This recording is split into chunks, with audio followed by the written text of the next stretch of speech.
Petite minute aux gens qui viennent de rentrer dans la salle de s'installer. Il y a énormément de places libres ici de devant. N'hésitez pas, ne vous fiez pas aux étiquettes. Installez-vous. À l'heure qu'il est, de toute façon, chacun prend les places qu'il peut. Et je crois qu'il reste encore des places de ce côté ici et au fond là-bas. Voilà.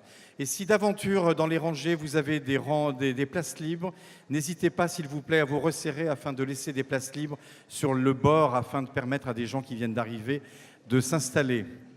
Voilà, on est très très heureux de vous accueillir ce soir pour cette soirée exceptionnelle en partenariat avec Télérama. C'est d'ailleurs Michel Abesca, rédacteur en chef adjoint de Télérama, qui va animer cette rencontre avec James Ellroy. Et vous allez pouvoir assister ensuite à un formidable documentaire sur la ville qui a inspiré son œuvre à James Ellroy, Los Angeles, la cité du roman noir. Et j'espère que les réalisatrices seront partantes pour venir en dire un petit mot juste avant le début de la projection. Et vous retrouverez James Ellroy aux côtés d'autres auteurs et avec énormément d'extraits de films noirs américains. Et ça, c'est en deuxième partie, dès que nous avons assisté à la rencontre. Je ne sais pas si les lecteurs qui vont lire des extraits de Perfidia sont présents, mais en tous les cas, je les invite à venir s'asseoir sur scène. Il y a 2 chaises qui sont réservées à leur intention. Voilà, en tout cas, merci à vous d'être là pour cette première grande soirée du Festival America. Demain soir, au même endroit, c'est un hommage à Jim Harrison qui aura lieu, mais vous pourrez retrouver tout au long du week-end, à travers plus de la centaine d'événements qui sont proposés, certains des auteurs, dont James Ellroy, qui sera de nouveau présent à certains moments du festival. Et je vous invite, pour ceux d'entre vous qui n'auraient pas encore eu l'information, à venir samedi soir à 21h. Il y aura une grande soirée autour des musiques américaines avec en première partie Thomas Hellman, un artiste québécois et son groupe, qui font revivre l'histoire de la musique populaire américaine de la ruée vers l'or de 1830 à la grande crise des années 1930. Et ensuite, en deuxième partie de soirée, Amanda Sitanen, un récital sur l'histoire de la chanson et de la musique noire américaine. Des chants d'esclaves à la musique pop, I Have a Dream, l'histoire de la longue lutte des Noirs américains vers l'émancipation et l'égalité des droits et la société post-raciale telle que nous la connaissons depuis l'élection de Barack Obama. Voilà, merci en tous les cas à vous et je vous demande d'applaudir bien fort l'un des maîtres de la littérature américaine, Monsieur James Ellroy.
Bonsoir et merci d'être. Cette salle est formidable, elle est très grande, vous êtes très nombreux, c'est très impressionnant.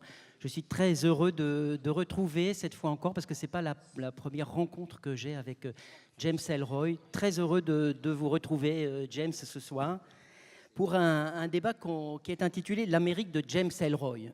Alors, c'est vrai que de livre en livre, et en particulier à travers le premier quatuor de Los Angeles, puis le second qui vient de commencer avec Perfidia, et puis aussi la trilogie Underworld de USA, James Ellroy dessine un portrait de l'Amérique qui n'appartient qu'à lui. D'abord, c'est une Amérique où la Cité des Anges tient une place centrale. C'est une Amérique d'hier, celle des années 40, 50 et 60. C'est une Amérique des rues et des bas-fonds, où le crime apparaît souvent comme le moteur de l'histoire. C'est une Amérique rêvée aussi, une Amérique construite, bien sûr sur la réalité historique, mais largement fantasmée. L'Amérique de James Ellroy, c'est une création littéraire monumentale qui donne à l'œuvre de l'auteur du Dahlia Noir une dimension à nul autre pareille. Je pense que vous êtes nombreux dans cette salle à être d'accord avec moi. Alors c'est ce portrait de l'Amérique de James Ellroy que nous allons tenter de brosser pendant 1 heure, avec lui bien entendu. Pour ponctuer cette rencontre, nous aurons 2 lectures d'extraits de Perfidia, des extraits en français, par Elisabeth Vien et Philippe Lebeau, qui sont membres des Livreurs, qui est un collectif de lecteurs publics. Et puis, rôle essentiel, celui du traducteur. Ce n'est pas une tâche facile dans les débats. Michel Zlotowski, traducteur, interprète très, très connu et que je suis ravi aussi d'accueillir ce soir. Alors, James, on pourrait peut-être commencer par Los Angeles, parce que c'est vrai que l'Amérique de James Ellroy, dans l'Amérique de James Ellroy, Los Angeles tient une place centrale. Vous êtes né à Los Angeles en mars 1948, vous avez grandi à Los Angeles, mais vous avez quitté cette ville aussi à plusieurs reprises, puis vous y êtes revenu, et maintenant vous l'avez à nouveau quitté puisque vous vivez à Denver. Alors, on a l'impression comme ça, vu de l'extérieur, que vous avez à titre personnel, là j'entends, des relations tumultueuses avec Los Angeles. Qu'est-ce que Los Angeles représente pour vous? Quel lien est-ce que vous entretenez avec cette ville? I'm from Los Angeles. Thus, I have never viewed Los Angeles as a writer, as any kind of critic or outsider. It's in my blood. I make no attempt to critique Los Angeles, to in any way analyze Los Angeles. I just set my appalling fictions there because I'm from there. Écoutez, je suis né à Los Angeles. Je n'ai pas la vision d'un écrivain sur Los Angeles, je n'ai pas la vision d'un critique sur Los Angeles. Los Angeles, c'est quelque chose que j'ai dans le sang. Et c'est le lieu où je place mes horribles histoires. Qu'est-ce que vous voulez dire exactement quand vous dites que vous avez Los Angeles dans le sang? J'avais lu dans une interview aussi que vous aviez dit Los Angeles m'imprègne. Qu'est-ce que vous voulez dire exactement? Jusqu'où ça va? It's the historical Los Angeles and the Los Angeles of my imagination exclusively, because more than living in LA, in reality, I've lived in it imaginatively. In other words, I fantasized about the place and about other things while I was living there. I was always matriculating. I didn't know it. I read books there. I committed petty crimes there. My mother was murdered there. I read. It's a process of immersion. It's a process of transmogrification. But more than this, I've applied a superb discipline to it, and I've imposed structure upon it. It gives me great satisfaction to have circumscribed a long journey with Los Angeles. The LA Quartet, 4 novels set between 1946 and 1958. Then I move out of LA, the Underworld USA trilogy, 3 novels set between 58 and 72. And I go back to my origins. Si vous croyez que je vais pouvoir traduire tout ça, c'est oui, un peu dur. C'est très facile. En fait, je suis imprégné par Los Angeles. J'y ai grandi, j'y ai fait une partie de mes études, j'y ai commis j'étais un petit délinquant là-bas. Et en fait, c'est là que j'ai placé les premiers livres de mon quartet. J'y ai vécu entre 48 et 56, et puis j'en suis parti. Et puis je suis revenu, grosso modo. Oui, là, vous avez un peu raccourci, mais... Est-ce que pour vous, Los Angeles est emblématique de l'Amérique telle que vous la voyez? Est-ce qu'elle est pour vous, à vos yeux, un concentré de l'Amérique? For me to answer or a critic, I would have to deny a single major fact of the art that I create. Michelle hit it. En fait, pour pouvoir critiquer ou analyser, il va falloir que j'aille à l'encontre d'une des choses que j'ai dites ou que j'ai faites. My stories begin in my imagination as stories of crime, as love stories, as stories of political corruption. It's the individual elements of the story that speak to me, not the critique of LA or of America. En fait, ce qui me parle, ce n'est pas la critique de Los Angeles ou des États-Unis. C'est toutes mes histoires commencent comme une histoire d'amour ou comme une histoire, un récit policier. C'est par là que ça débute. L'impression qu'on a quand on lit tous vos livres, malgré ce que vous pouvez montrer parfois de violence et de tumulte dans Los Angeles, c'est effectivement que vous avez quand même plutôt une relation amoureuse avec cette ville. More than anything else, these books of mine are historical romances. They are stories of bad men in love with strong women. All drama is a man meets a woman. This is the core of the art. This relationship to the love story, as much as the crime novel, as much as the historical novel. En fait, ce sont principalement des histoires d'amour. Mes histoires sont basées sur des rencontres d'hommes. Non, je vous en prie, continuez. En fait, ce sont des hommes qui sont des criminels, qui sont des hommes faibles et qui rencontrent des femmes fortes. Et c'est des relations amoureuses et ce sont des relations aussi un peu difficiles. Alors, Los Angeles, place centrale dans votre Amérique, mais aussi votre Amérique, James Ellroy, c'est l'Amérique d'hier. C'est-à-dire que si on prend, quand vous aurez fini le quatuor que vous avez entamé avec Perfidia, on aura 11 romans qui se passent entre 1941 jusqu'à 1972.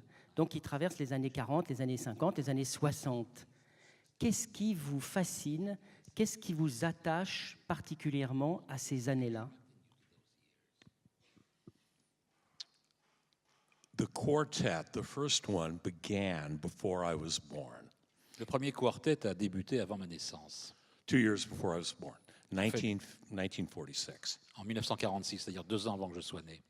I'm going ceaselessly into the past Je retourne incessamment au passé to circumscribe the era that began before my birth pour pouvoir véritablement étudier la période qui a précédé ma naissance. that pushes forward into actual memory Et ça fait avancer les mémoires de plus en plus vers l'avant. Now I get to explicate half-held nightmares, racial memory, the human race, by this I mean, snippets of conversation heard once and half recalled, the myth of the era rewritten to my own specifications. Et en fait, je tente de recomposer les mythes qui ont composé l'Amérique à ma propre sauce, à partir de petits bouts de conversation entendus que je replace dans mes romans. As I progress chronologically, I move from Los Angeles to America at large, into full cognizance at this point, my teenage years.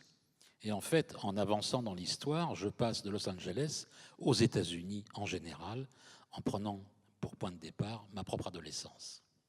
The Kennedy era with American Tabloid, the C'est thrust of l'époque the de 60s, Kennedy avec American Tabloid, the thrust of the 60s with the Cold 6000, avec American Death Strips et les années 60, up to 1972, the edge of the Watergate scandal with Bloods a Rover.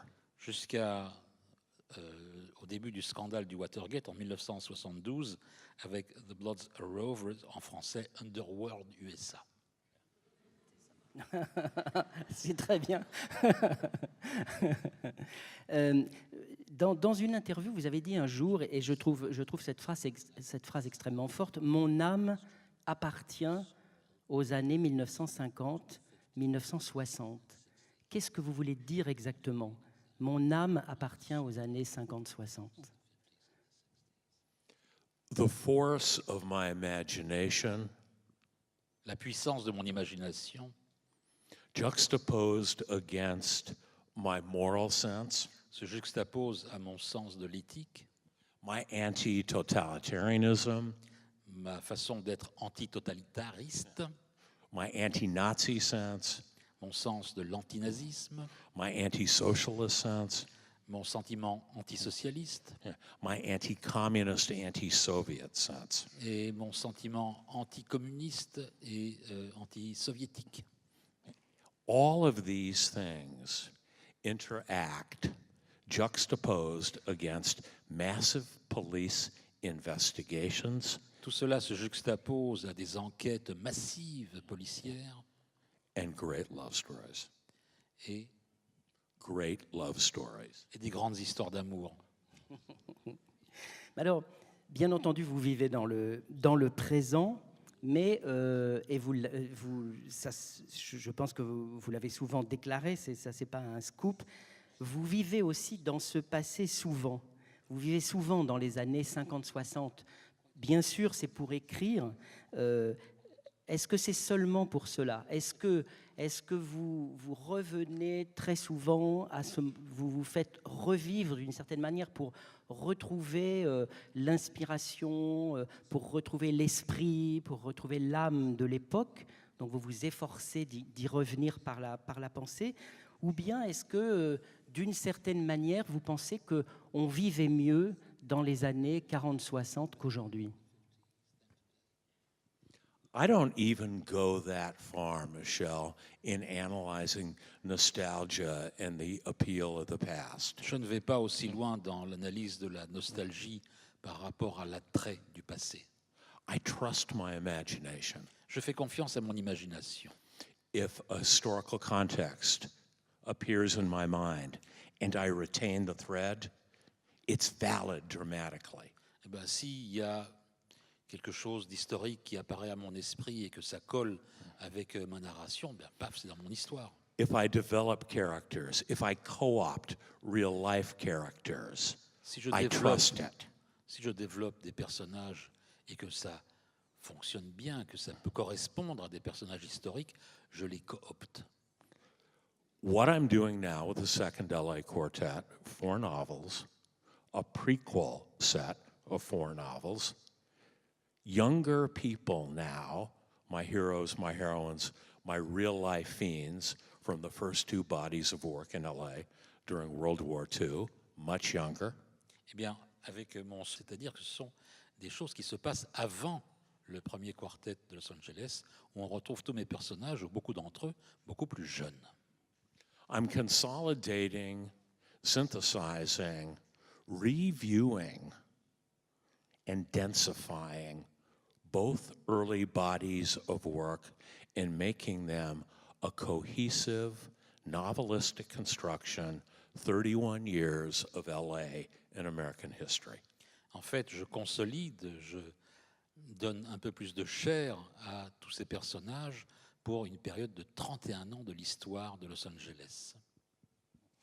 Oui, ce qui est considérable. Et c'est ce qui est très intéressant dans le fait que maintenant vous écrivez le préquel de ce que vous aviez écrit avant, c'est qu'en fait on voit se développer des personnages qui sont jeunes et on sait déjà, puisqu'on a lu le précédent Quatuor, ce qui va leur arriver, ce qui donne une impression, un vertige en fait de la lecture de vos romans. Il y a quelque chose qui m'intéresse beaucoup sur ce passé de Los Angeles que vous mettez en scène de livre en livre, c'est qu'il est bien sûr traumatique. Dans ce passé, au centre, il y a l'assassinat de votre mère quand vous aviez 10 ans. Et en même temps, on a l'impression que pour vous, il y a quelque chose de très jouissif aussi, de mettre en scène cette période ancienne de Los Angeles. Comment est-ce que vous expliquez un peu ce paradoxe? Parce que d'une certaine manière, ce sont des souvenirs, c'est une période extrêmement traumatisante pour vous, terrible. Et en même temps, on sent quand même un bonheur d'écrire, de faire revivre cette période de Los Angeles. My two previous novels, the conclusion of the Underworld USA trilogy and the first book of the new quartet, Bloods Are Over and Perfidia, are books very much about friendship and alliance. Mes deux derniers bouquins du précédent quartet et le premier de celui-ci, surtout dans Underworld USA, c'est beaucoup au sujet de ce qui s'est passé dans les relations entre moi et Los Angeles. Most importantly, though, women move to the forefront Et de of the façon plots.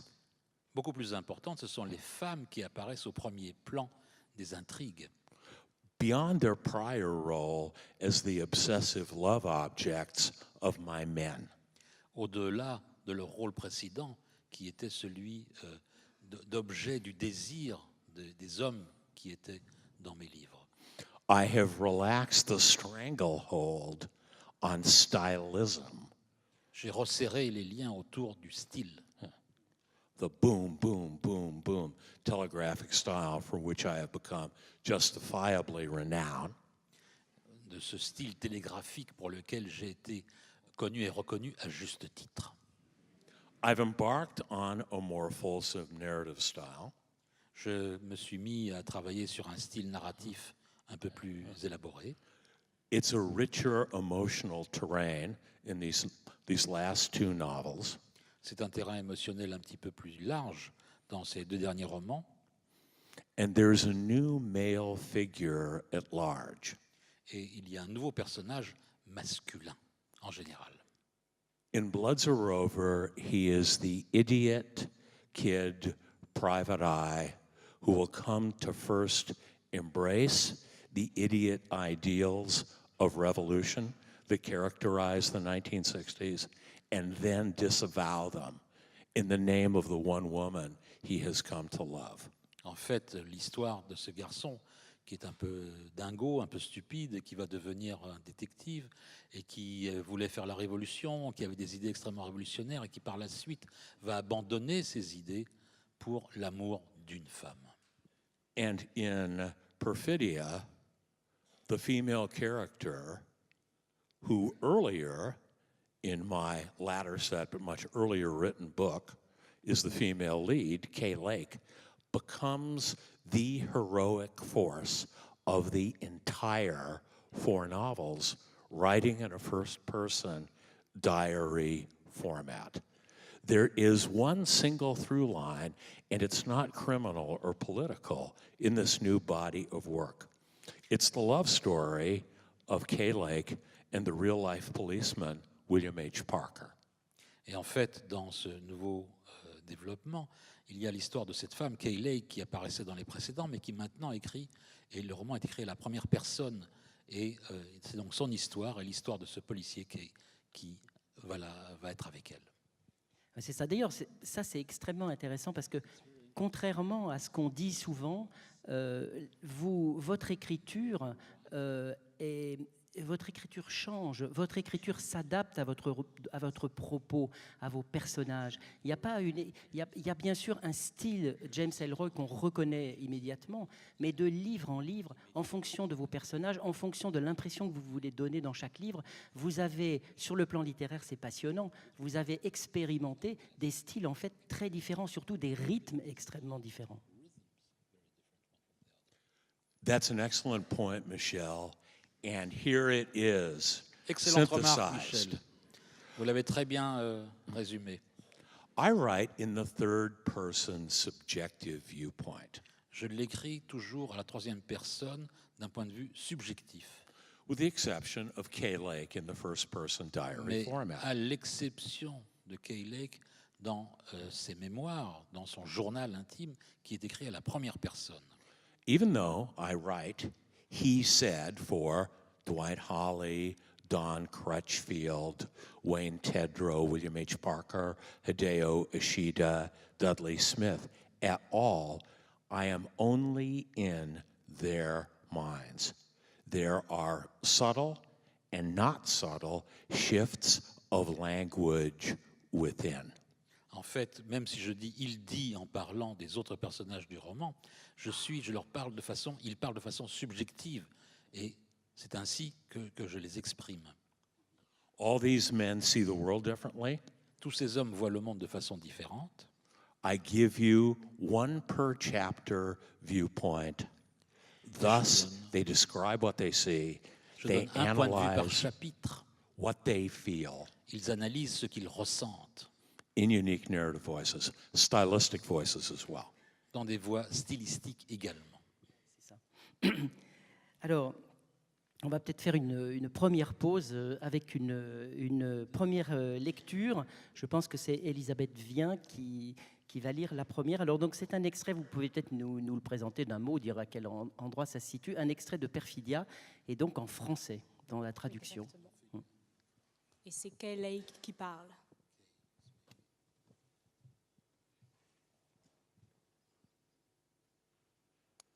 Je décide de m'engager dans le corps de l'infanterie de marine des États-Unis. Le major de l'armée me fait signe d'avancer. Mon cas semble l'amuser.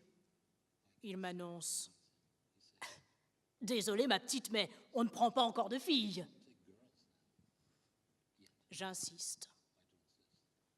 J'ai envie de m'engager, tout de suite. Le major regarde les autres officiers, ils paraissent tous trouver la situation cocasse. Le lieutenant de vaisseau précise « Ce n'est pas nous qui faisons les règlements, ma mignonne. » Le marine suggère « Le mess aura besoin de volontaires, tu danses avec nos gars, ils repartent contents. » Je ne lâche rien. Donnez-moi un de ces formulaires, je reviendrai demain, d'ici là les règlements auront changé. Des huées et des sifflets se déchaînent derrière moi. D'un geste, le lieutenant de vaisseau réclame le silence. Je commence à dire quelque chose, une boule de papier froissé frappe l'arrière de ma tête. Un type hurle « Ça suffit comme ça, ma jolie !» Un autre ajoute « T'as fait ton numéro, maintenant à nous de tenter notre chance !» Je me retourne, une autre bombe en papier matin, un concert de huées l'accompagne. Le major compulse une pile de copies carbone accompagnée de séries de photos. Il tombe en arrêt devant l'une d'elles et fait « Ah ah !» Il me la brandit sous le nez. Je me reconnais sur l'une des photos. « En ce qui vous concerne, Miss Lake, nous avons un signalement pour activité subversive. Ce n'est pas à n'importe quel rassemblement qu'on vous a vu si souvent. » Les hommes me bousculent pour me faire descendre les marches et me conspuent. Je les regarde fixement, puis je commence à redescendre vers le trottoir. Une boule de papier rebondit sur ma jupe. Des types se pincent le nez pour imiter des cris de cochon. Je m'arrête et les fixe plus durement. Ça les fait rire. Deux types me crachent dessus. Je serre les poings et me dirige vers eux. Et puis, je sens quelque chose. J'essuie le crachat tombé sur mon chemisier. Ce quelque chose se plante devant moi. C'est un homme qui a l'air d'un môme. Il mesure près de 2 mètres et semble trop corpulent pour ses vêtements. Il porte un costume en laine marron, une chemise blanche et un nœud papillon en tissu écossais. Les cracheurs le regardent. Il les prend tous les deux par le cou, fracasse la tête de l'un contre celle de l'autre et percute leur de menton d'un coup de genou. J'entends des os céder, je vois du sang jaillir comme s'ils partageaient un seul visage. Les cracheurs hurlent. Les files de candidats à l'engagement volontaire se dispersent. Les recruteurs se lèvent et contemplent le spectacle sans dire un mot. Puis l'homme, qui a l'air d'un môme, me prend par le coude et m'emmène. Nous voici bientôt au bas des marches et dans la rue adjacente, et peu après dans la cafétéria du palais de justice, où une serveuse se précipite vers nous et annonce « Les Japs ont bombardé Pearl Harbor !» À quoi l'homme qui ressemble à un môme réplique avec le sourire « Sans blague !» La serveuse hausse les épaules et s'éloigne et je dis « Je m'appelle Kay Lake. Scotty Bennett. »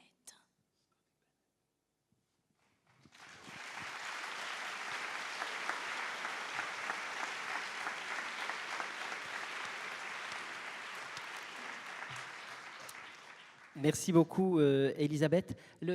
Juste une petite parenthèse. Là, vous venez d'entendre un extrait en français. Est-ce que vous collaborez avec votre traducteur français, avec Jean-Paul Gracias? Est-ce qu'il arrive qu'il vous appelle pour vous poser des questions ou bien voilà, vous n'avez aucun contact? Enfin, bien sûr, vous avez des contacts, vous le connaissez bien. Mais est-ce qu'il y a un échange entre vous pendant la traduction? Est-ce que des fois, il fait appel à vous pour, voilà, s'il a un doute ou est-ce que ça arrive? No, throughout the years, Jean-Paul Gracias has only called me or contacted me a very few times. I trust him. Non, je lui fais entièrement confiance. Au cours des années, Jean-Paul Gracias ne m'a appelé que 2 ou 3 fois. I don't speak or read French. Je Those ne- I trust do, very obviously, here in France. Yeah. Je ne parle ni n'écris le français, et ceux auxquels je fais confiance, eux parlent et écrivent français. I just got lucky. Oui, et Bah, d'ailleurs, j'ai juste eu du pot, quoi. et oui, d'ailleurs, les traductions françaises sont très bonnes. Alors, un autre thème que j'aimerais aborder maintenant pour essayer de continuer à brosser le portrait de l'Amérique de James Ellroy, c'est en fait le portrait d'une Amérique populaire que vous faites. C'est une histoire populaire de l'Amérique que vous faites au fur et à mesure de vos livres. Vous montrez en particulier le Los Angeles, pas celui des quartiers chics et des plages chics. Vous montrez les tripots, les ghettos, les gangs. En fait, c'est l'Amérique des rues que vous montrez. Alors, bien sûr, à d'autres moments, par exemple, à un moment, vous avez mis JF Kennedy en scène et tout ça, j'oublie pas ça. Mais enfin, quand même, en général, vous vous intéressez à raconter l'histoire de l'Amérique depuis la rue, depuis les gens de tous les jours. Yes and no, Michelle. Michel, oui et non.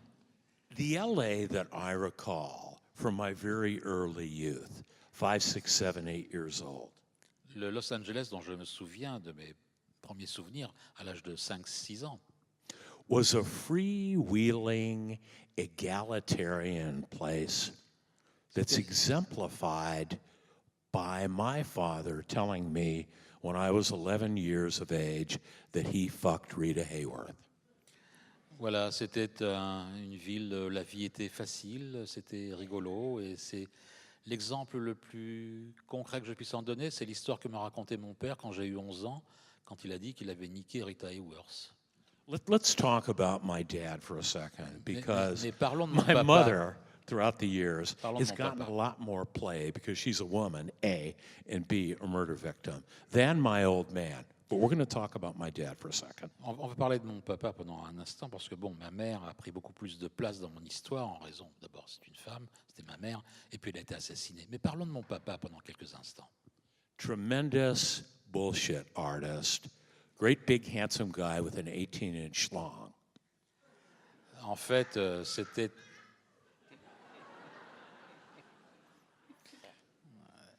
un rigolo, quoi. Et puis, il avait un engin 27 cm, quoi. Donc, ça y allait.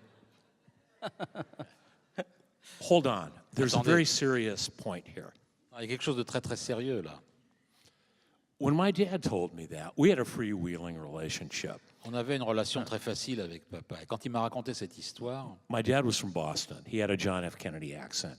He said, "Hey venait- kid, I fucked Rita Hayworth." il venait de Boston, il avait un accent très pointu de Boston. Il disait « C'est moi qui ai niqué Rita Hayworth. I fucked Rita Hayworth. I'm John F. Kennedy. So I avait said, un Dad, accent. fuck you. You did not fuck Rita Hayworth. » Et il avait un accent à la Kennedy. Et je dis « Mais putain con, t'as pas niqué Rita Hayworth. » My father claimed to have been Rita Hayworth's business manager at the time of her wedding here in Paris to Ali Khan, the Arab prince, in 1949. En Then, fait, mon papa prétendait être l'homme d'affaires, celui qui réglait les affaires de Rita Hayworth, à l'époque où elle a épousé ici, à Paris, Ali Khan, en 1949. I found out about 10 years after my father died in 1975 that it was all true. Et en fait, j'ai découvert, 10 ans après la mort de mon père, j'ai découvert en 1975 que tout était absolument vrai. It's possible. That's possible. Mais But cette he sure partie-là, as c'est shit possible. Hein. arranged her wedding, Rita Hayworth's wedding, to Ali Khan here in Paris, the city of light. Mais en in fait, c'est 1949. lui qui a arrangé le mariage de Rita Hayworth avec Alican en 49, ici à Paris, la ville lumière. Movie stars with low-life accountants for hire. My dad and I lived in a shit pad, but he knew movie stars. He went to parties at the Trocadero. Et en fait, les vedettes de cinéma, eh ben, elles boum boum avec des gens de basse extraction, avec leurs comptables. Et nous, on vivait dans un endroit. Enfin, lui, il a vécu dans un endroit merdique à côté du Trocadéro. Non ouais. What makes Vous Los traduisez par boum boum, Angeles? vous. Boum boum. Bah, Ouais, je me demandais ouais, comment bah, vous alliez traduire. bah, boum boum, quoi. Boum boum. What makes peut dire Los goulou goulou aussi, Angeles? si on veut. Hold on. What makes Los Angeles unique is this egalitarianism, this freewheeling mix of races, classes, people of all kinds of different backgrounds, socioeconomic levels. LA, it's a manufactured city, and it was manufactured around motion pictures. En fait, ce qui caractérisait le Los Angeles de cette époque-là, où la vie était beaucoup plus facile, c'était que c'était beaucoup plus égalitaire, qu'il y avait ce mélange de races, de niveaux sociaux. Et en fait, c'est une ville qui a été entièrement créée. Elle a été entièrement créée autour de l'industrie cinématographique. It's a place built around the perpetuation of fantasy and illusion.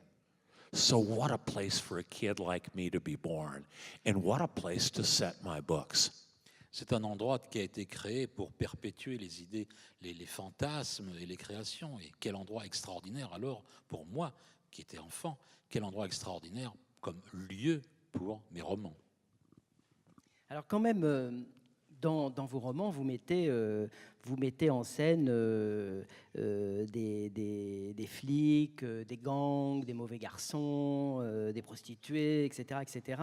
C'est quand même beaucoup l'Amérique des Russes, que je disais. Ce qui m'intéresse beaucoup du point de vue littéraire, c'est que ça vous permet des jeux sur la langue.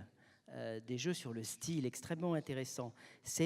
Vos romans, c'est la langue dans tous ses états. C'est-à-dire que vous travaillez sur l'argot de la rue et c'est très précis. Vous avez l'argot des policiers, l'argot des Noirs, l'argot des Juifs, etc. Il y a plein de langues comme ça différentes avec lesquelles vous jouez et c'est comme ça qu'on entend en fait ce peuple de la rue que vous mettez en scène dans vos romans. Ça, c'est très intéressant sur le plan littéraire, je trouve. I don't consider them people of the street. Pour moi, ce n'est pas des gens de la rue. I think the language is more elegant than that. Je crois que la langue est beaucoup plus élégante que cela. I just like the language of the street as it's portrayed today dramatically. I'll tell you J'aime something. bien la langue de la rue telle qu'elle est portraiturée aujourd'hui. There's a style of writing now that I consider to be entirely bullshit. En fait, il y a un style d'écriture que je considère comme étant complètement con. De la merde. It's a cinematic language. It's a television language. C'est le langage du cinéma, c'est le langage de It's la the télé. language of the biggest, most overrated jerk-off in television history, and it's the TV show The Wire. C'est le langage des séries de la branlette pure, quoi, comme par exemple The Wire. It's the glorification of the gutter employed by jack-off male writers who wish they could be ghetto dope dealers and cops. And it's all a bunch of guys talking shit that never furthers the plot, deepens characterization, and actors love it, so actors fall all over themselves to work in this TV show. This is a kind of writing that I hate. En fait, c'est un type d'écriture que je hais. C'est des gens qui se prennent pour ce qu'ils ne sont pas et qui font semblant d'eux. Et c'est bizarre parce que les acteurs se bousculent pour paraître dans ces séries-là. Et c'est exactement ce type d'écriture que je hais. Because I'm a constructor of the novel. Parce que moi, je suis un bâtisseur de romans. Every line of dialogue has to further the plot. Chaque ligne de l'intrigue doit approfondir le récit, deepen characterization, approfondir la caractérisation des personnages. and it has to come out of the mouths of my characters with wit, elegance, and dramatic intent, even if it is profane.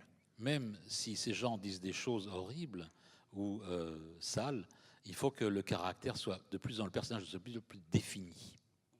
I'm a moralist and I hate squalor. Moi, je suis un moraliste et je hais ce qui est moche. Vous mettez en scène, et ça c'est très impressionnant. D'ailleurs, je ne sais pas si quelqu'un un jour s'est amusé à compter à travers tous vos romans le nombre de personnages que vous mettez en scène. Vous faites vivre, en fait, c'est ça qui est très intéressant, vous mettez en scène une multitude de personnages, ça grouille en fait de personnages, vos romans. Chacun effectivement est très caractérisé, il a son langage, et en fait vous faites votre portrait de l'Amérique à travers un très grand nombre de destins individuels. Et ce qui est très impressionnant, c'est que vous retrouvez dans vos romans d'aujourd'hui, par exemple, des personnages qui étaient déjà en scène dans d'autres. Je ne sais pas comment vous faites, d'ailleurs, si vous relisez au fur et à mesure vos livres. Mais ça, c'est très impressionnant et très intéressant. Vous faites le portrait de l'Amérique à travers une multitude de destins individuels. I believe that character is fate. Je crois que le personnage, c'est le destin.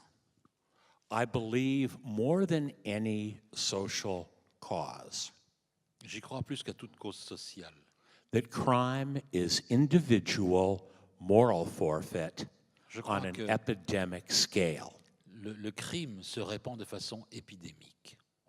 and that each individual who commits crime is guilty of that crime.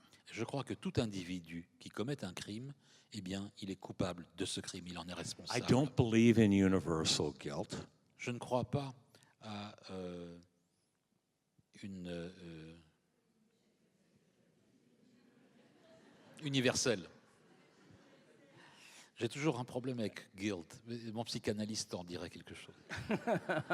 I believe in individual responsibility. Je crois à la responsabilité individuelle. A rabbi on an airplane that I met once 30-odd years ago told me if God were to come back to earth today, he had one message for all of us, and it's this: you are responsible. J'ai rencontré une fois un rabbin dans un avion et il m'a dit, si Dieu revenait sur terre aujourd'hui, il aurait un message à nous dire à tous. Vous êtes tous responsables individuellement. Human beings, we are all as one. We possess, each and every one of us on earth, one soul. Nous sommes tous pareils sur terre. Chaque individu possède une âme. As much as we are individuated voices with personal responsibilities, Nous sommes des gens qui ont une voix avec une responsabilité individuelle. we have an inexplicable, ever mutating collective fate. And that collective fate Et nous avons un destin collectif qui bouge et qui change. is America. Et ce destin collectif, c'est l'Amérique. Alors, j'aimerais qu'on en vienne maintenant à votre rapport à l'histoire. Parce qu'évidemment, elle est extrêmement importante dans vos romans. Et en fait, d'une certaine manière, vous créez une sorte de double de l'histoire de votre pays, là en l'occurrence entre 1941 et 1972. Qu'est-ce que vous cherchez à raconter exactement? Est-ce que vous cherchez à raconter l'histoire cachée, l'histoire officieuse, les coulisses en fait de l'histoire de l'Amérique? Est-ce que c'est ça ou pas? As a very young boy, I sensed history in the margins. Très jeune garçon, j'ai senti que l'histoire se passait dans les marges. My first recollection of this mental phenomenon of mine was in the backwash of my mother's death. En fait, la première fois que j'ai eu ce sentiment très précis, c'était dans l'après-coup de l'assassinat de ma mère. I realized that there was an official version of events that wasn't true, Je me suis rendu compte qu'il y avait une version officielle des événements qui n'était pas la vérité. and I began to see that only I could supply the truth myself, Et je me suis rendu compte à ce moment-là que seul moi pouvais apporter la vérité. and it wasn't until over 20 years later Et ce n'est que 20 années plus tard that the way to get at this truth and make this truth real was to make it up. eh bien, que j'ai découvert que la seule façon d'amener la vérité, c'était en fait de la décrire. Yes, there's a traumatic underpinning to this desire of mine and this need for me to do this. Oui, But il y a quelque chose de très aigu dans ce désir pour moi de le faire advenir. if each and every one of us is responsible, then being responsible, our explanations for our life cannot be, it was done to me or it happened to me, because we all have free will. Et donc l'explication pourquoi les choses se produisent ne peut jamais être « ah ben ça m'est arrivé comme ça » ou « ça m'est tombé dessus » parce que nous avons tous quelque chose qui s'appelle la libre volonté. This moral dimension is at the heart of my dramatic intent. En fait, cette dimension morale est au cœur de mon intention. C'est comment dire ça? C'est quelque chose qui aujourd'hui pour vous est très importante, le fait d'aller au bout, parce que c'est un travail, ce que vous faites depuis des années, c'est un travail colossal qui vous prend quasiment la totalité de votre vie. Vous vous attaquez à des romans qui font 500, 600, 700 pages. C'est un travail colossal que vous faites. Et là, le nouveau quatuor dans lequel vous vous lancez, c'est énorme. Est-ce que pour vous, c'est quelque chose de aujourd'hui, c'est comment dire ça, le défi que vous vous êtes lancé, la mission que vous considérez avoir avec cette volonté d'aller jusqu'au bout? It is recreating the history myself. C'est It is la recréation par moi-même de l'histoire.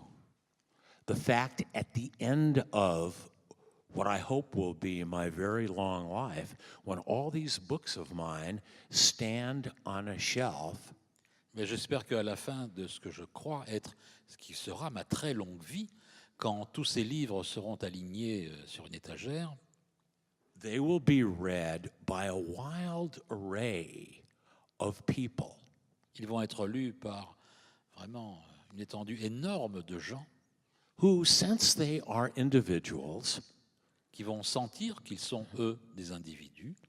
they stand as the real inclusiveness. Et c'est eux qui seront la véritable inclusion. Because I don't know who's going to read these Parce books. que moi, je in ne the sais end. pas qui est-ce qui va lire ces Yeah. bouquins, I finalement. don't know what race they are, Je sais what pas gender they are, de quelle what race, sexual orientation they are, what quel countries they come from. They are not members of prescribed, high-pressure, politicized minorities. They are true individuals with individual brains and souls that I will never know. And they will be influenced by these books of mine in ways that I will never be able to comprehend. That's the spiritual aspect of me writing these books of mine. Et en fait, ça ne sera pas lu par des gens dont l'esprit sera formaté d'un point de vue intellectuel ou politique, etc. Ce sont des gens qui seront des individus et ils seront influencés par la lecture de mes livres. Et moi, That's je ne why sais I pas. do it. Et voilà, That's why I do it. I get paid too. c'est pour ça que je suis payé.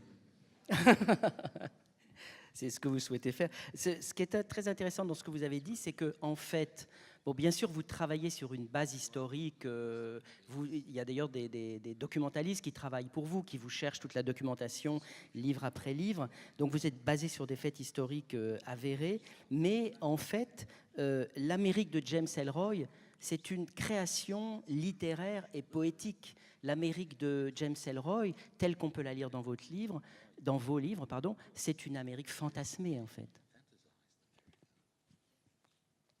I hire researchers who compile fact sheets and chronologies for me C'est vrai que j'engage des documentaristes qui travaillent pour retrouver des faits, so that I won't write myself into obvious error.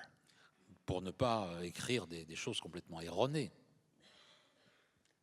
The research for this new book of mine, the sequel to Perfidia, runs about yay deep in pages. How much? 1 inch, 2 inches. Faut Donc, traduire This en many traduire en pages. centimètres. l'épaisseur de la recherche qui a été faite pour la suite de Perfidia fait 2 pouces, 3 cm. Because I can't wait to make it up. Parce que moi, je peux pas le créer moi-même. Because I know that if my fictions tug at your heart, broil your brain, upset your sexuality, and get you going ideologically, then I have rewritten history to my own specifications. And this is more important than uncovering new facts about history or rehashing old ones. Et en fait, si j'ai réussi, à travers mes livres, à vous faire voir une autre réalité, à vous faire bouger un petit peu, à faire changer vos orientations, eh bien ça, c'est beaucoup mieux que si j'avais réinventé des choses ou réécrit de l'histoire ancienne. Alors, il y a quelque chose qui m'intéresse, c'est que j'ai vu à plusieurs reprises, et notamment quand vous étiez venu ici en France à l'occasion de la parution en grand format de Perfidia, vous avez beaucoup insisté sur le fait que vous pensiez écrire des romans historiques. Et c'est vrai que vous écrivez des romans historiques, mais il me semble aussi que ce sont des romans noirs. Et personnellement, je porte très haut la littérature noire, qui pour moi est une littérature comme une autre et qui comprend des chefs-d'œuvre avec des gens comme Hamet ou Chandler et bien d'autres qui sont des génies de la littérature. Donc j'aimerais bien vous interroger là-dessus. Pourquoi est-ce qu'à un certain moment, alors peut-être que j'avais mal compris il y a 1 an, mais j'avais l'impression que vous repoussiez un peu l'idée de dire j'écris des romans noirs pour dire j'écris des romans historiques. Est-ce que j'ai bien compris? Parce que écrire des romans noirs, c'est magnifique. No, what I love to read more than anything else is the detective novel. Non, moi, ce que I j'aime- want a righteous detective novel. Ce que j'aime lire par-dessus tout, c'est vraiment les romans policiers, les polars. And I wanted to come back to the detective novel, the policier, in the guise of the historical novel and the political novel with this new quartet. Et je voulais revenir au roman policier sous la forme d'un roman historique et tel que je l'écris pour le nouveau quartet. I'm a hog for police work. I'm a hog for all that forensic shit, even though I don't know much about it and make up a good many procedures. Moi, je suis vraiment un fan du travail des flics, je suis un fan des médecins légistes, et même si j'invente des choses, vraiment, j'aime beaucoup ce qu'ils font. If you want to really get me going, screen a movie like The Naked City with some shots of forensic technicians vacuuming fibers, lifting fingerprints with pieces of Scotch tape. There's a metaphor at work here. It's about the discovery of human character and motive through the application of science as craft that exactly mimics my application of language as craft. Et en fait, si vous voulez vraiment me faire aller de l'avant, me faire bander, eh bien, vous vous faites projeter un film comme The Naked City. Et là, ce qui me fait vraiment beaucoup de bien, c'est quand je regarde toutes les procédures et toutes les façons dont les médecins légistes prennent les empreintes et font revivre le caractère d'un personnage à travers ses techniques. Et moi, je fais ça à travers le langage. Très bien. I live for that shit. Alors justement, on va peut-être écouter une seconde lecture. C'est Philippe Lebeau qui lit un autre extrait de Perfidia. On va voir d'ailleurs tout de suite qu'il y a effectivement une grande différence de style une grande différence de voix par rapport à l'extrait qu'on a lu, qu'Elisabeth nous a lu tout à l'heure. Voilà, Philippe qui mesure 2,95 m, donc on est obligé de monter un petit peu le micro. Nickel.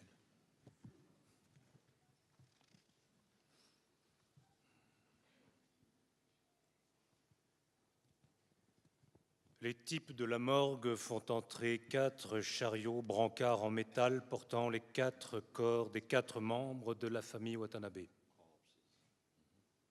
Brown déclare « C'est un suicide ? J'ai parlé au directeur. Il dit qu'on doit boucler le travail rapidement et enterrer l'affaire. » Ashida avale sa salive et déclare « La pratique du seppuku comporte un repas rituel avant les éventrements. Le docteur Lehmann devrait pouvoir déterminer la quantité de nourriture encore présente dans leur voie digestive. » Lehmann rit. « Il me plaît ce garçon. Il pourrait m'appeler Nort, mais il m'appelle docteur. » Pinker rit. « Il est lui-même docteur. Il a soutenu une putain de thèse à Stanford. » Ashida se trouble. Ses jambes fléchissent. 8 blancs ne le quittent pas des yeux. Il s'approche des chariots. Il enfile des gants de caoutchouc. Les aides de la morgue lui jettent un regard qui signifie « Qui c'est ce gamin ?» Ashida examine Ryoshi Watanabe. Oui, son intuition se confirme. Il examine Johnny. Oui, même constatation. Il examine Aya et Nancy. Oui, encore et encore. Son public est en haleine. 8 blancs le regardent fixement. Juste au-dessous des perforations causées par le sabre, on voit des traces d'une première tentative manifestement hésitante. Cela n'a rien d'étonnant compte tenu de l'énormité de l'acte.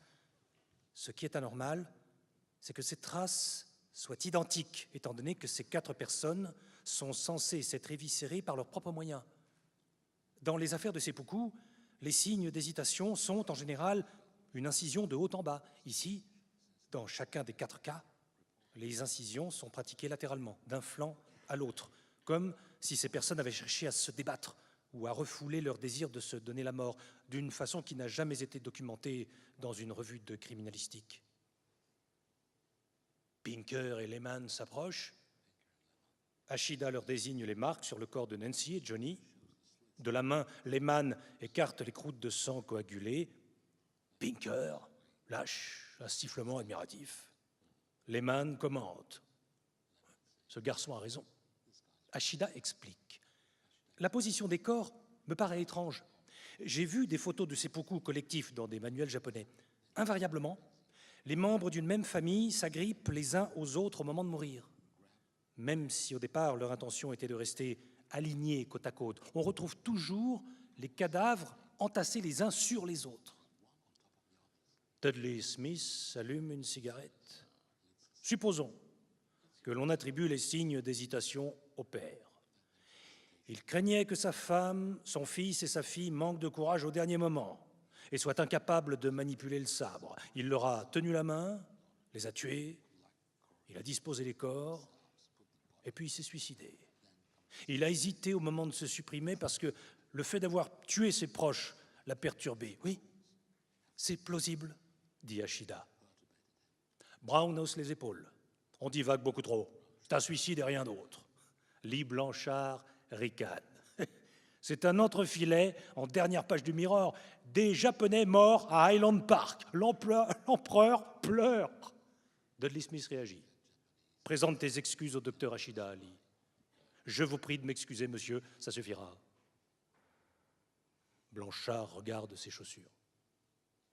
Blanchard dit « Je vous prie de m'excuser, monsieur ». Ashida aussi regarde ses chaussures. Lehmann sort une flasque. Pinker s'en empare, boit une lampée et la passe à son voisin. Ashida n'a droit qu'aux dernières gouttes. Un aide de la morgue se met à rire. Brown rit à son tour. Ashida rit aussi.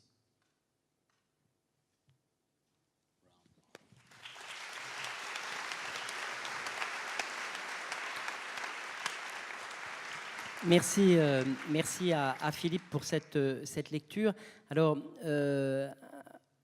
une autre remarque, James, toujours pour essayer de poursuivre ce portrait de l'Amérique selon Ellroy, dans votre Amérique, le crime est central. J'aimerais savoir pourquoi. Pourquoi est-ce que vous mettez toujours un crime, en fait, au cœur de chacune de vos histoires? Est-ce que vous pensez, d'une certaine manière, que le crime est le moteur de l'histoire?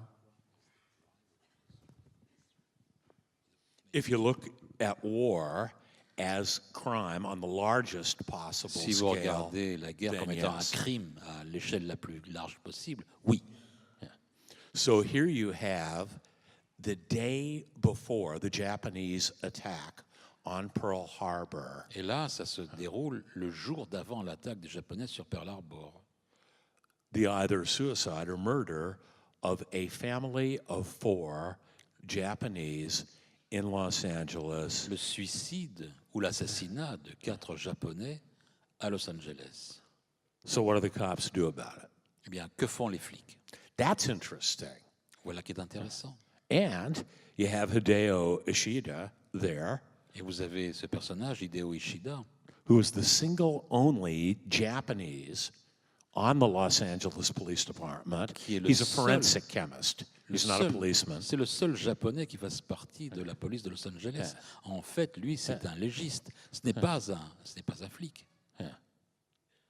There you go. How much jeopardy? He's also a closeted homosexual. Et How much jeopardy can any one individual be in? Et en fait, c'est aussi un homosexuel caché. Et dans combien de choses un peu bizarres, combien d'intrigues peut-on placer un seul individu? Alors, je me souviens du prologue d'American Tabloid.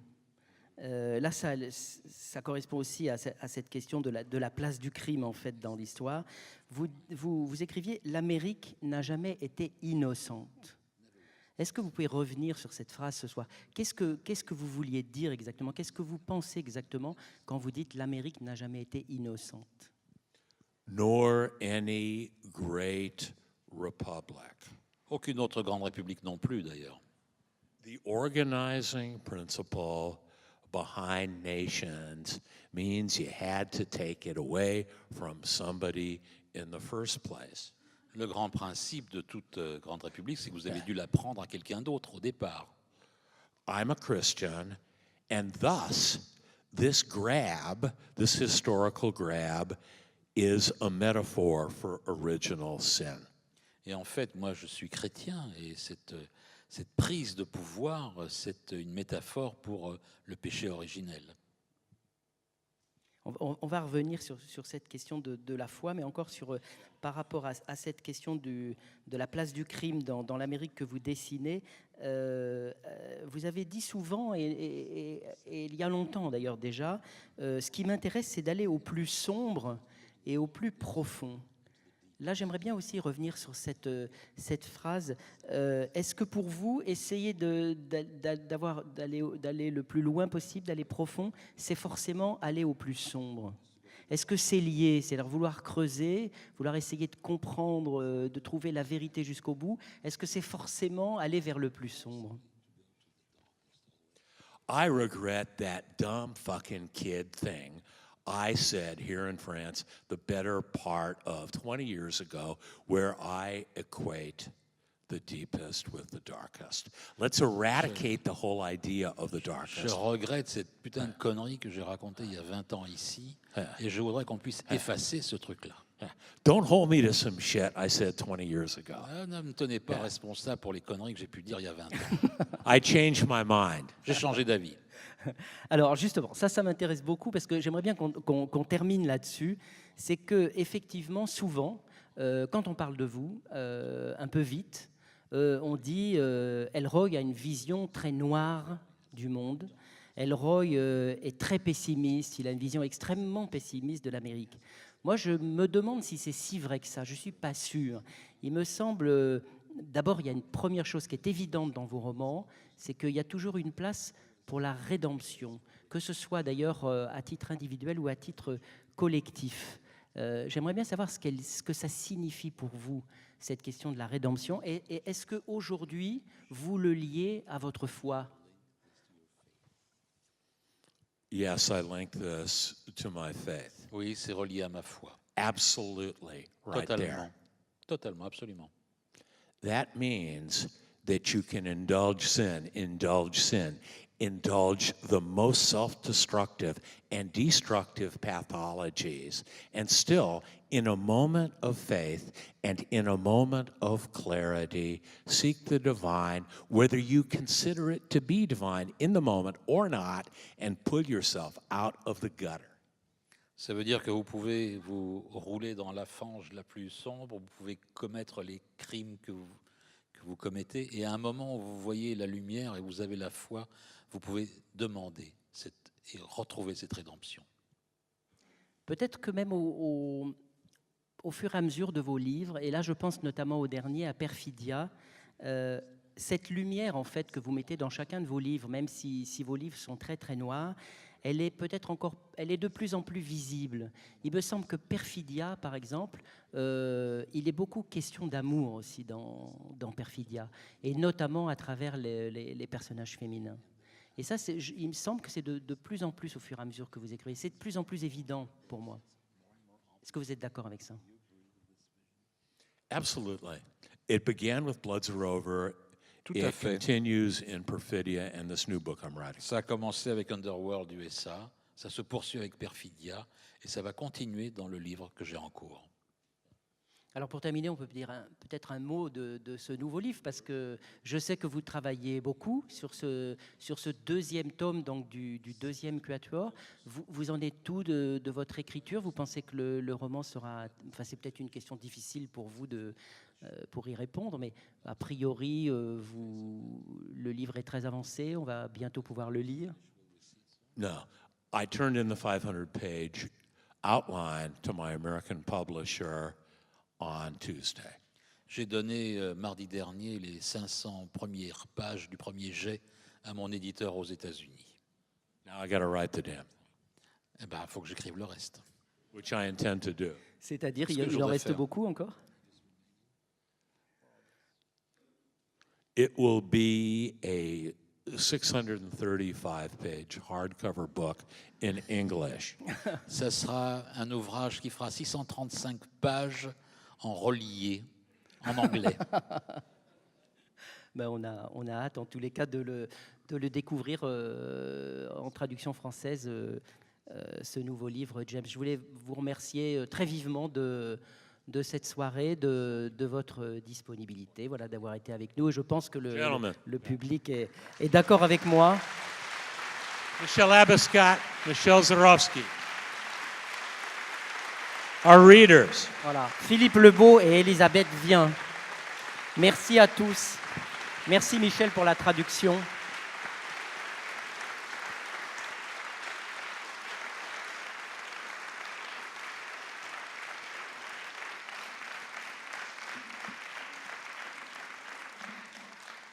On vous retrouvera d'ailleurs tout au long du festival, James, dans d'autres débats. Ce que je voulais maintenant, c'est peut-être proposer à Clara et Julia Kuperberg de venir un instant nous retrouver sur scène pour dire un mot, pour présenter le film qu'on va donc pouvoir regarder dans quelques instants, Los Angeles, cité du film noir, film d'ailleurs dans lequel on voit s'exprimer longuement James Ellroy.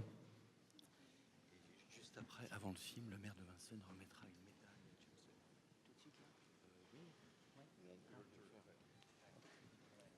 Alors, je vous en prie, peut-être vous pouvez vous installer là. Vous avez chacune un micro.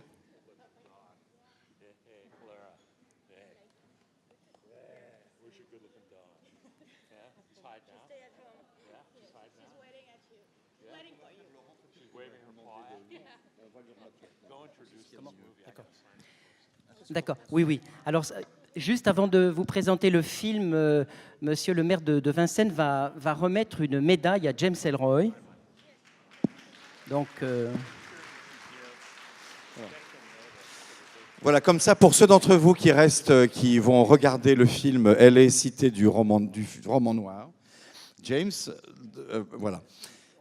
Je vais laisser la parole à Laurent Lafont, le maire de Vincennes. C'est en votre nom collectif que je suis heureux de remettre à James Ellroy la médaille de la ville de Vincennes, ce qui lui fera, j'en suis sûr, un souvenir de plus par rapport aux 3 jours de souvenirs qu'il aura après cette belle édition d'América.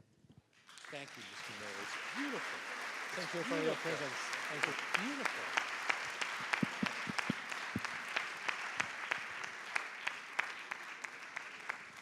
If you buy 1,000 books, I'll let you touch it.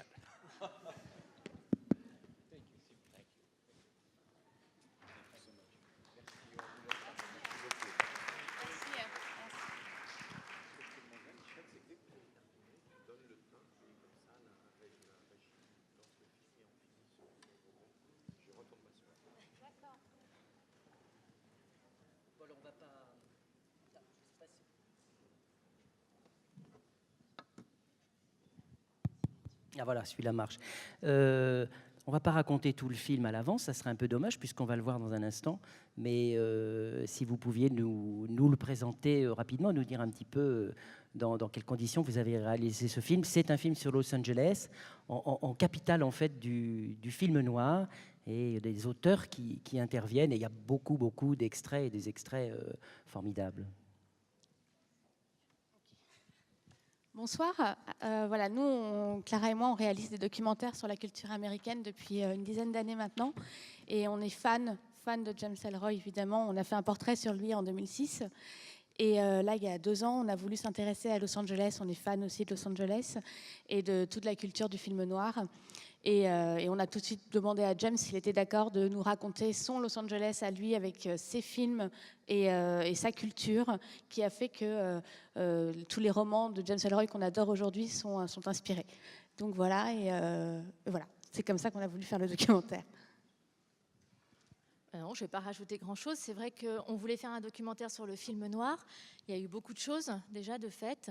Et en fait, nous, on est des amoureuses de Los Angeles, de l'univers de cette ville. Et on s'est dit qu'attaquer le film noir sous le prisme de Los Angeles, ça avait du sens, visuellement, déjà esthétiquement, et puis à travers des tonnes de références, parce qu'on se rend compte que la plupart des films noirs en fait étaient tournés à Los Angeles, beaucoup plus qu'à New York. Même quand ils étaient à New York, c'était à Los Angeles.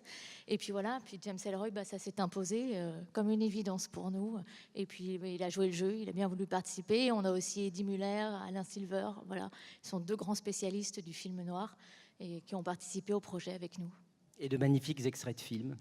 Voilà, qui donnent d'ailleurs envie de revoir plein de films ou même de voir certains que...